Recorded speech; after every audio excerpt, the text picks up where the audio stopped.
El tracto gastrointestinal es, sin lugar a dudas, la parte más desafiante en la exploración ecográfica abdominal. Aunque técnicamente demandante, tiene como resultados grandes implicaciones clínicas en la evaluación temprana de las patologías del tubo digestivo. Es elemental entonces el conocimiento de la anatomía ecográfica normal.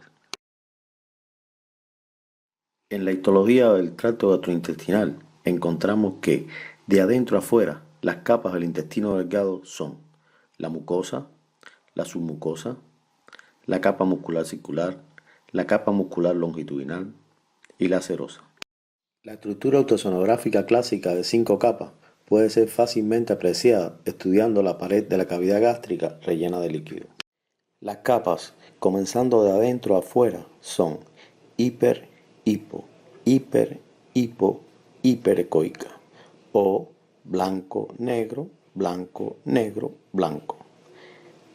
La arquitectura ultrasonográfica de la pared del tracto digestivo es esencialmente la misma desde el estómago hasta el recto. La mucosa superficial es hiperecoica brillante debido al moco y a las partículas gaseosas muy pequeñas atrapadas en las vellosidades intestinales. No se puede identificar de forma separada cuando se mezcla con heces como en la imagen que se muestra en esta diapositiva. La serosa externa blanca solo puede identificarse cuando hay ascitis. Cuando utilizamos un transductor de alta frecuencia, las 3 capas medias, es decir, la mucosa profunda, la submucosa y la muscular, negro, blanco, negro, son siempre visibles. Por supuesto, son siempre visibles cuando técnicamente la exploración sea adecuada. En este paciente con coproéstasis severa, la arquitectura de 3 capas de la pared solo pudo visualizarse con la utilización de un transductor de 12 MHz. La mucosa profunda es hipoecoica y tiene un grosor variable. Representa el tejido glandular empaquetado. Especialmente en el ilion terminal de los niños y adultos jóvenes se encuentra tejido linfoide ecolucente. Son conocidas como placas de Peyer y pueden ser considerablemente grandes y asimétricas. La submucosa tiene vasos, nervios y grasa. Es hiperecoica debido al abundante tejido conectivo liso. En este paciente con colitis ulcerativa se visualizan vasos prominentes en la submucosa, señalados por las flechas, que se corroboran con el Doppler color en la imagen de la derecha. La muscular es hipoecoica debido al tejido muscular y como capa negra externa es fácilmente identificable. Está compuesta por 2 capas, una capa muscular circular interna y una capa muscular longitudinal externa, las cuales cooperan en la producción de los movimientos peristálticos. Esas 2 capas musculares están separadas por una fina capa de tejido conectivo conteniendo el tejido neural de los plexos de Auerbach. Esta fina capa, señalada en esta imagen por las puntas de flecha, es hiperecoica y puede ser vista en pacientes delgados. Aunque clínicamente no relevante, la identificación ultrasonográfica por separado de los plexos de Auerbach remarca la alta resolución de la ecografía comparada con la tomografía computarizada y con la imagen por resonancia. La muscular del intestino grueso es diferente a la del intestino delgado. La capa muscular longitudinal está limitada a 3 bandas orientadas longitudinalmente, conocidas como tenias del colon. En el colon vacío y comprimido, en pacientes delgados, estas 3 tenias, señaladas en esta imagen por las cabezas de flecha, pueden ser identificadas frecuentemente en la ecografía como un engrosamiento focal de la capa muscular, separada de la capa circular por una fina línea hiperecoica. La serosa o peritoneo visceral es una fina pero firme capa externa hiperecoica, la cual usualmente se mezcla con el tejido graso hiperecoico del mesenterio o del epiplón que rodea el intestino. Si hay líquido intraperitoneal, esta serosa hiperecoica se puede visualizar separada como en estas asas iliares. En la mayoría de los pacientes a los que remiten para ultrasonografía, el estómago está vacío, ya sea porque se les ha pedido que no beban mucho líquido antes del examen o porque tienen vómitos asociados con su problema abdominal agudo. Si el estómago está lleno de líquido y el paciente niega ingestión previa, esto es un hallazgo clínicamente relevante. Pudiera ser una obstrucción mecánica, una paresis gástrica o hipersecreción con éxtasis debido a una úlcera péptica activa.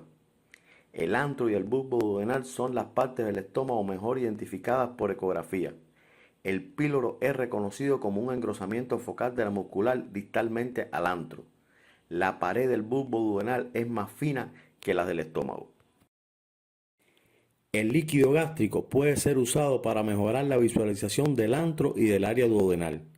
Girando al paciente sobre su lado derecho, el aire se corre al fundus gástrico y entra líquido en el antro y el bulbo duodenal. Esto es especialmente útil en adultos con úlcera péptica. La imagen de la izquierda muestra una úlcera gástrica señalada por la flecha. Note la pérdida de la estructura laminar en la pared ventral del estómago y la grasa inflamada señalada por los asteriscos, representando al epiplón y el mesenterio, intentando taponear la inminente perforación de esta profunda úlcera gástrica penetrante. La imagen de la derecha muestra una úlcera señalada por la flecha en la pared ventral del bulbo duodenal relleno de líquido. Las porciones descendente y horizontal, es decir, la segunda y tercera porción, raramente son evaluables por ecografía.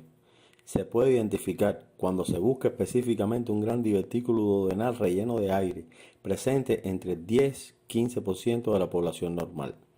Se presentan como una reflexión curvilínea dentro de la cabeza pancreática.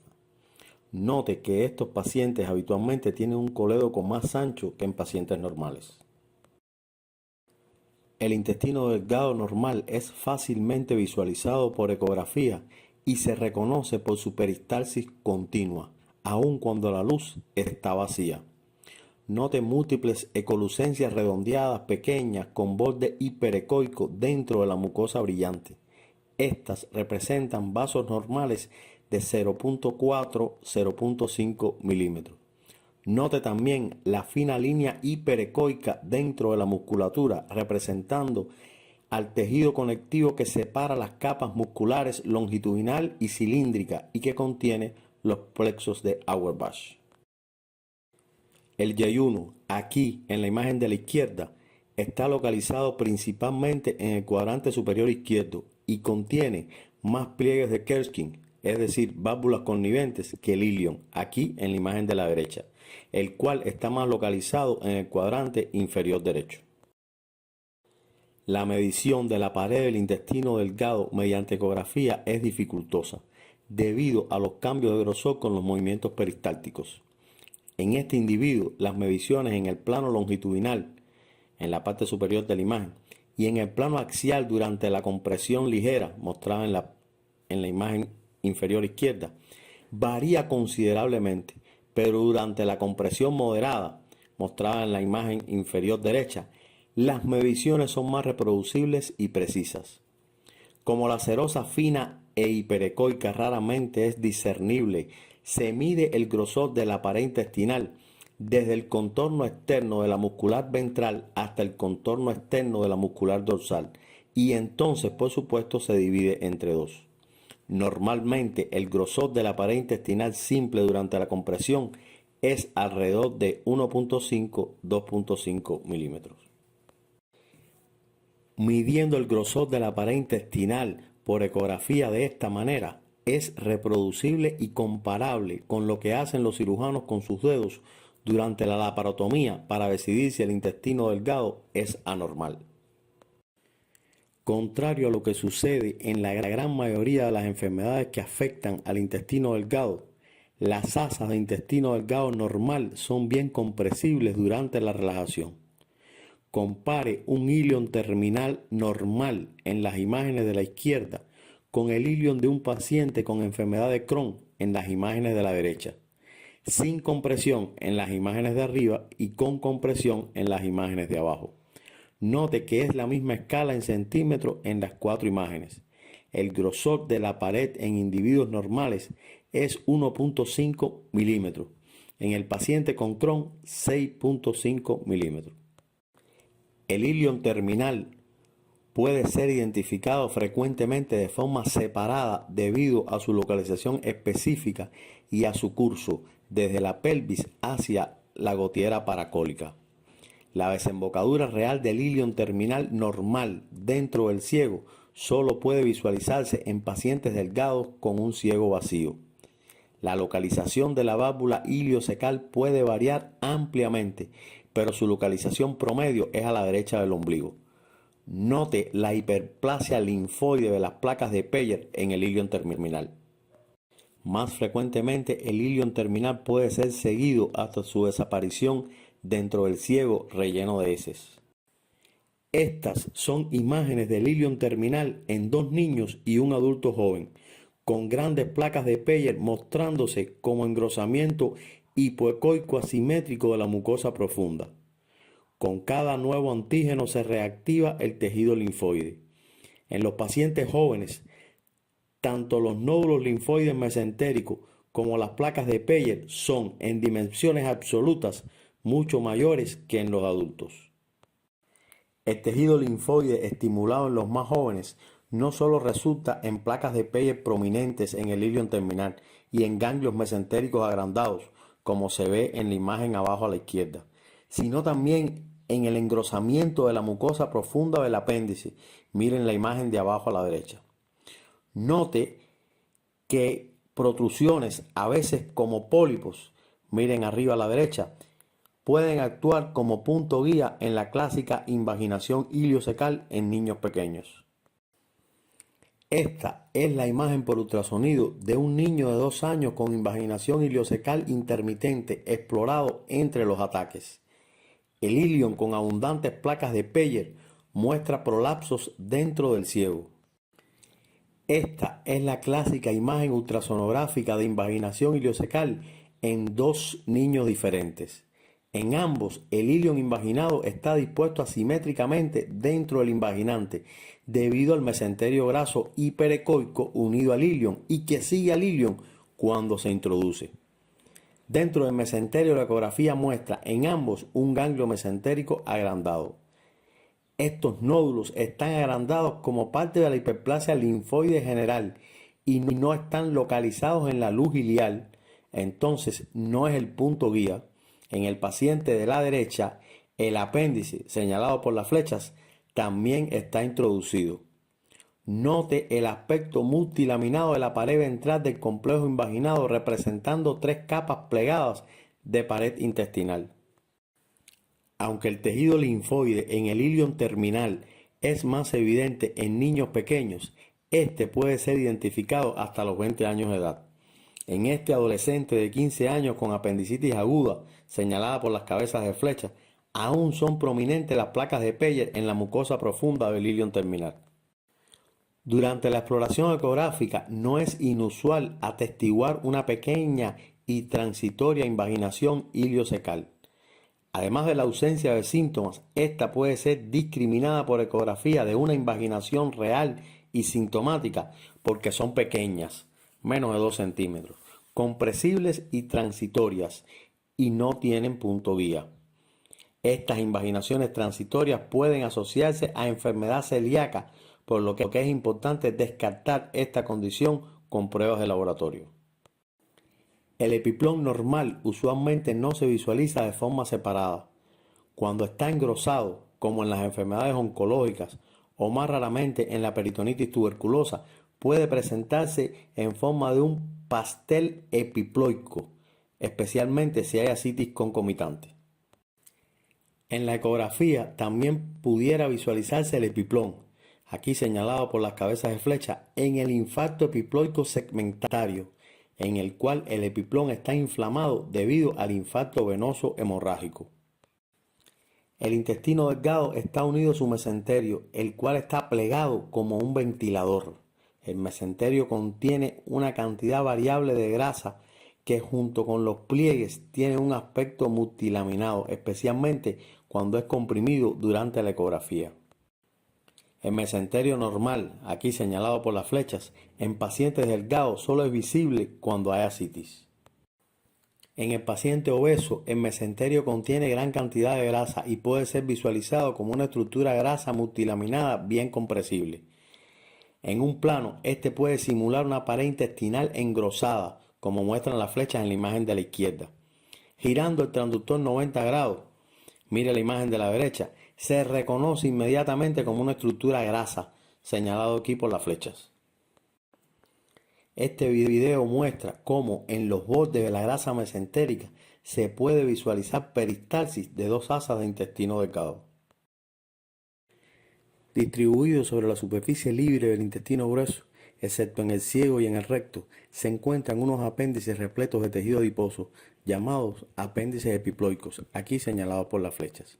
Ellos tienen un aporte vascular frágil, señalado aquí por las cabezas de flechas blancas, lo cual los hace propensos al infarto hemorrágico. Los apéndices epiploicos normales solo se visualizan por ultrasonografía y tomografía computarizada en casos de ascitis. Dentro del mesenterio se pueden visualizar los ganglios linfáticos mesentéricos, predominantemente en la región a la derecha del ombligo. Durante la compresión gradual en pacientes delgados, los ganglios se evidencian muy cerca del músculo psoas y los vasos ilíacos. Las dimensiones de los ganglios ilíacos mesentéricos normales son variables. En este caso, que se muestra, las dimensiones en los tres planos son 3 por 11 por 16 milímetros. Aunque los diámetros transverso y longitudinal pueden ser mayores, el diámetro axial más corto en adultos no debe exceder los 5 milímetros. En casos de ganglios linfáticos agrandados, es el diámetro axial más corto el que aumenta inicialmente. Entonces, para decidir si un ganglio es normal o anormal, es suficiente medir el diámetro axial más corto. La forma de un ganglio linfático mesentérico normal versus uno anormal es la de una almendra versus la de una aceituna. En niños, especialmente aquellos entre 5 y 10 años de edad, los ganglios mesentéricos son mucho mayores que en los adultos, con un diámetro axial corto de hasta 10 milímetros. Estos ganglios linfáticos mesentéricos en niños pueden estar asociados a infecciones virales, pero también se pueden encontrar en chicos, por otra parte, saludables. Los ganglios mesentéricos normales tienen un centro relativamente hiperecoico y una zona periférica lobulada ecolucente.